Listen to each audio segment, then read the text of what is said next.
ibaze kwitabira ubutumire bw'ubukwe bw'inshuti yawe maze ugikandagiraho buri kubera ikintu cya mbere ubona akaba ari imirwano n'induru ikabije. Aba bagore batashywe n'ubwoba n'aba bagabo basakuza bari batumiwe na Aisha kwitabira ubukwe bwe. Ibihe nk'ibi by'imboneka rimwe biba nibura rimwe mu buzima. Aisha we yari yatekereje ko yari umunsi mwiza w'ubuzima bwe, nyamara uyu munsi waje guhinduka umunsi mubi yigeze abona mu gihe cyose yabereye ku isi. Aisha wari uri mu munyenga w'urukundo n'umusore bendaga kurushinga, ndetse buri minota mike ngo imihango irimbanye. Uyu musore nawe wamuhumye amaso bituma ahemukira uwundi musore mwiza wamukundaga cyane mbere akanamwitangira igihe kinini cyane. Yarazi ko ubuhemu yakoreye uyu musore wamwishyuriye kaminuza akayirangiza kugira ngo bazabane hanyuma nk'uko babyemeranyije, nyamara akamubenga. Umunyarwanda aravuze ngo abakingiranye ingabo ntibakingirana inyegamo, kandi ngo akebo kagiwa mugarura. Ibi ni nyuma y'uko ubukwe bwa Aisha buhagaritswe n'umuvuzi gakondo wohereje ikiyoka kinini cy'uruziramire kikaza mu bukwe bwe ndetse kikamwizingira mu ijosi nk'uko yari yabisabwe na wa musore Aisha yahemukiye. Ntabwo uruziramire rwahagaritse umunsi w'ubukwe bwa Aisha gusa, ahubwo rwamuteye n'ubwoba ko ruzashyira iherezo ku buzima bwe. Igitangaje, uruziramire rwamwizingiyeho maze rwanga kumurekura, ruranga rubibamba. Nubwo nta buryo butakoreshejwe n'abari batashye ubukwe ngo rumurekure, nyamara bikanga bikaba iby'ubusa. Ese ni gute iki kiyoka cyageze ku ijosi rya Aisha? Ese ubundi kuki cyaje ku munsi w'ubukwe bwe? Iyi ni muri idasanzwe utasanga ndariho hose ku isi. Uyu munsi twagiye mu karere ka Kwale kari mu ntara iherereye mu majyepfo ya Kenya. Abantu batuye muri aka gace ubundi bazwiho kugira imbaraga zidasanzwe, nyamara ubwo twitabiraga ubukwe bwa Aisha ntabwo twari twiteze kubona ibidasanzwe bibabaje gutya. Twararitswe n'umuntu waduhaye amakuru ko hari ubukwe buteganyijwe kuza kugenda nabi, nuko twiyemeza gufata urugendo rw'amasaha 8 aharenga ibirometero 500 byose kugira ngo tugere aha hantu ubukwe bwari buteganijwe kubera. Twifashishije amakuru twasangijwe n'abumijwe n'ibyabereye muri ubu bukwe, nuko Aisha yagambana umusore bahoze bakundana ndetse bakaba bemeza bidasubirwaho ko ari uri inyuma y'ibi byose. Badutangariza ko uyu musore bahoze bakundana yishyura Aisha kaminuza afite icyizere ko bazashyingiranwa maze bakibanira nyuma yo gusoza amasomo nk'uko babyemeranije. Nyamara Aisha yangije isezerano bari bafitanye maze ahitamo kurongorwa n'undi musore bahuye nyuma yo gusoza ya kaminuza yishyuriwe n'uwo musore yabenze. Ibi byashenguye cyane uwo musore wamwishyuriye kaminuza maze arahirira kuzihorera nk'uko byahishuwe na musaza wa Aisha. Alisema atatuonyesha na leo siku ya harusi. Ubwo mushiki wanjye yabengaguriye musore bahoze bakundana, yararakaye cyane arashavura bikabije. Yaburiye abantu ko azihorera kuri mushiki wanjye, maze inshuro ya mbere yamenyeshejwe iby'ubukwe bwe yahise arahirira gukora buri kimwe cyose gishoboka ngo abuhagarike. Afisa, umwe mu bitabiriye ubu bukwe, yatuye muri iki giturage ubuzima bwe bwose. Avuga ko atigeze abona kwihorera kuri urugero runini, kandi ngo atewe impungenge cyane n'ibyiringiro bya Aisha byo kongera gukora ubukwe ukundi bibaho. Ikibazo mfite nuko Aisha ashobora kuzagorwa no kongera kubengukwa n'undi mugabo. Abasore bose babashije kwirebera uburyo yagenje umusore bahoze bakundana bazagira ubwoba bwo kumusaba urukundo. Nagiye mbona abantu bagambanira abandi, kandi bamwe muri bo bashyinguwe muri iririmbira aha hafi.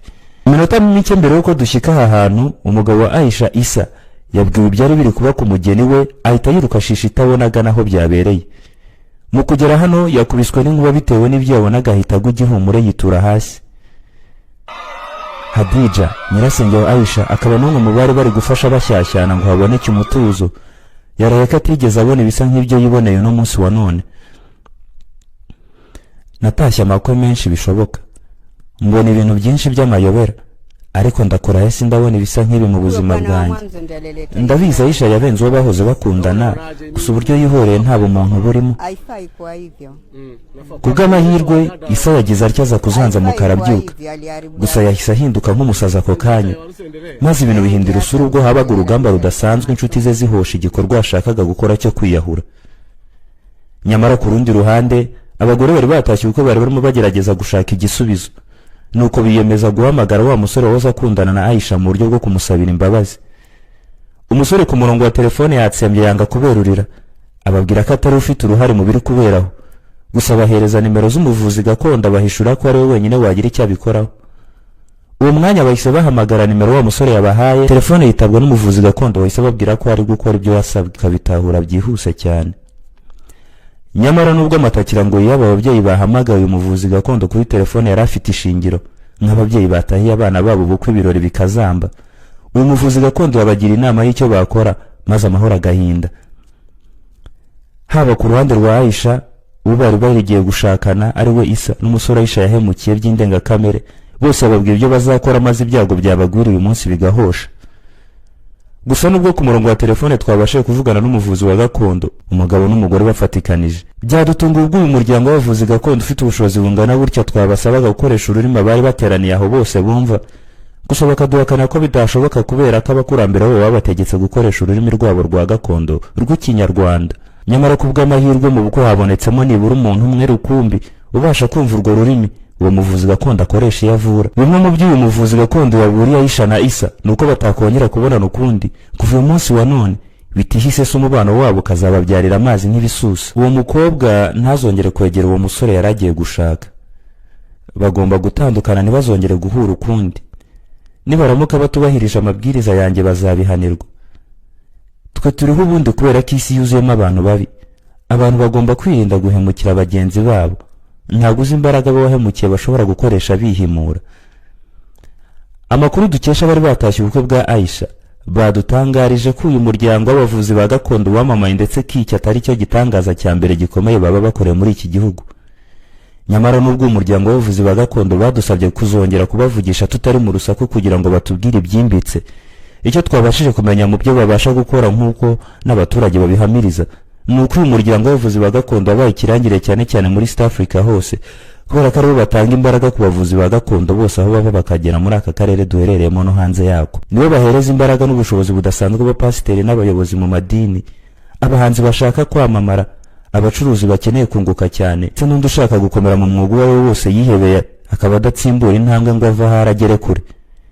Babasha gusubiranya ingo zasenyutse, bafasha abasore n'inkumi batabanye neza mu rukundo, ababuze urubyaro n'abagumiwe, kugaruza ibyibwe imibigenderera abantu yoherejwe n'abarozi.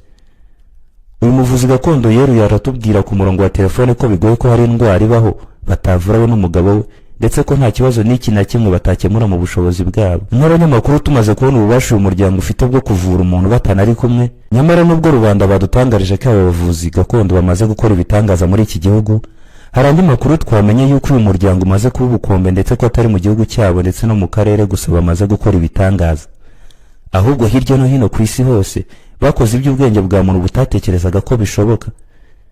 Nyamara tugarutse aha duherereye, abantu batuye muri aka gace bazwiho kugira imyitwarire idahwitse cyane cyane y'ubuhemu ndetse n'ibindi byinshi cyane bisa nabyo. Nubwo rubanda rimwe na rimwe rukerensa nkana ubushobozi bw'abavuzi gakondo, buri umwe watashye ubwo bwa Aisha nyuma y'ibyo yiboneye ahamya ko nta wundi muti ku isi muzima ubaho watangwa n'umuvuzi ngo ugire umumaro